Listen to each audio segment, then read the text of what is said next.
Video में हम लोग थ्योरम नंबर 6.7 को समझने का प्रयास करेंगे, जिसमें हमें प्रूव करना है कि the sum of the angles of a triangle is 180 degree. किसी ट्रायंगल में तीनों एंगल का सम 180 डिग्री के बराबर होता है। इस बात को हम लोग को प्रूव करना है। हालांकि इससे पहले आप लोग इस बात को पढ़ चुके हैं और ये बात जानते हैं कि किसी ट्रायंगल में उसके तीनों एंगल्स का सम 180 डिग्री के बराबर होता है। लेकिन हम लोग यहाँ पे इसको प्रूफ करेंगे कि कैसे किसी ट्रायंगल में तीनों एंगल्स का सम 180 डिग्री के बराबर होता है। हालांकि इससे पहले आप लोग इस काम को एक्टिविटी के थ्रू किए थे और वहाँ पे ये दिखलाने का प्रयास किए थे कि किसी ट्रायंगल के तीनों एंगल्स का सम 180 डिग्री के बराबर आता है। लेकिन अब क्लास 9th में हम लोग इसको प्रूफ करेंगे और इसका प्रूफ हम लोग देंगे कि कैसे हम इस बात को प्रूव कर सकते हैं कि किसी ट्रायंगल में तीनों एंगल्स का सम 180 डिग्री होगा। और इसी को हम लोग बच्चों angle sum property of the triangle भी बोलते हैं, कि किसी ट्रायंगल में तीनों एंगल का सम 180 डिग्री के बराबर होता है और इसी को हम लोग angle sum property of the triangle भी बोलते हैं। तो सबसे पहले इसको प्रूव करने के लिए बच्चों हम लोग गिवन में लिख लेंगे कि गिवन अ ट्रायंगल ABC, एक ट्रायंगल ABC दिया हुआ है। हम लोग उसमें प्रूव करना है कि angle A plus angle B plus angle C is equal to 180 degree. और इस बात को प्रूव करने के लिए हमें एक कंस्ट्रक्शन करना होगा और इस कंस्ट्रक्शन को आपको ध्यान रखना होगा कि इस वर्टेक्स A से एक लाइन आपको ऐसे ड्रॉ करना होगा जो BC के पैरेलल हो। ये लाइन हम लोग ऐसा ड्रॉ करेंगे जो इस BC के पैरेलल हो, इस वर्टेक्स A से होता हुआ, और इसका नाम हम लोग रखेंगे DE, क्योंकि ये कंस्ट्रक्शन में हम लोग मेंशन कर चुके हैं कि DE पैरेलल BC। DE हम लोग को BC के पैरेलल ड्रॉ करना है और ये DE वर्टेक्स A से होता हुआ पास होना चाहिए। तो यहाँ पे D लिख लेंगे और यहाँ पे E लिख लेंगे बच्चों, और इस तरह से आपका DE BC के पैरेलल हो गया। अब एंगल्स का नाम 3 लेटर का यूज करके लिखने से थोड़ा सा प्रोसेस लेंदी होता है, इस बात को मैं बार बार रिपीट करता हूँ। तो इससे बचने के लिए हम लोग इस एंगल का नाम रख लेंगे एंगल 1। इस एंगल को जब भी हम लोग डिनोट करेंगे तो वहाँ पे एंगल 1 लिख देंगे। तो हमें इस एंगल को एंगल BAC लिखने की आवश्यकता नहीं होगी। हम इस एंगल BAC को एंगल 1 लिख लेंगे। इस एंगल को हम लोग एंगल B भी बोल सकते हैं, क्योंकि इस वर्टेक्स पे एकमात्र एंगल बन रहा है। तो इस एंगल को एंगल B लिखने से ज़्यादा अच्छा है कि इसको हम लोग एंगल 2 एज्यूम कर लेते हैं और इसको एंगल 3 एज्यूम कर लेते हैं।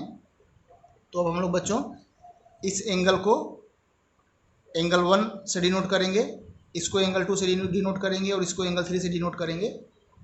और इस एंगल को हम लोग एंगल 4 एज्यूम कर लेते हैं और इसको एंगल 5 एज्यूम कर लेते हैं।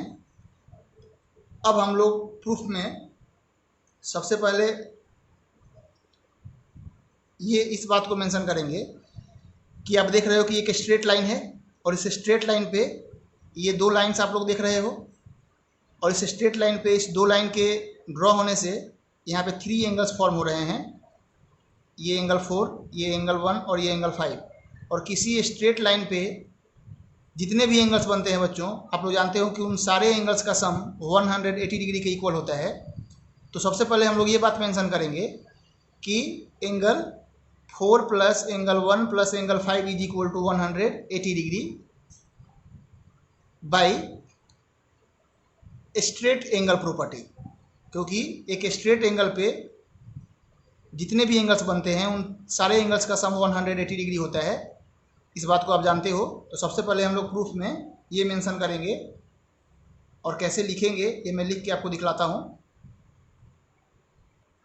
बच्चों हम लोग प्रूफ में ये मेंशन करेंगे कि angle 4 plus angle 1 plus angle 5 is equal to 180 degree, क्योंकि एक स्ट्रेट लाइन है और इस स्ट्रेट लाइन पे जो तीनों एंगल्स फॉर्म हो रहे हैं उनका सम 180 डिग्री के इक्वल होगा। और ये मेंशन कर देंगे कि बाई स्ट्रेट एंगल प्रॉपर्टी। उसके बाद एंगल 4 और एंगल 2 बराबर होगा बाई अल्टरनेट एंगल, क्योंकि आप देख रहे हो कि ये लाइन जब इसके पैरेलल है तो ये और ये एंगल्स अल्टरनेट एंगल्स होंगे, और अल्टरनेट एंगल्स इक्वल होते हैं जब ये दोनों लाइंस पैरेलल होंगे तो उनके लिए ट्रांसवर्सल होगा, और ये अल्टरनेट एंगल्स होंगे, पेयर ऑफ अल्टरनेट एंगल्स, और ये आपस में इक्वल होंगे।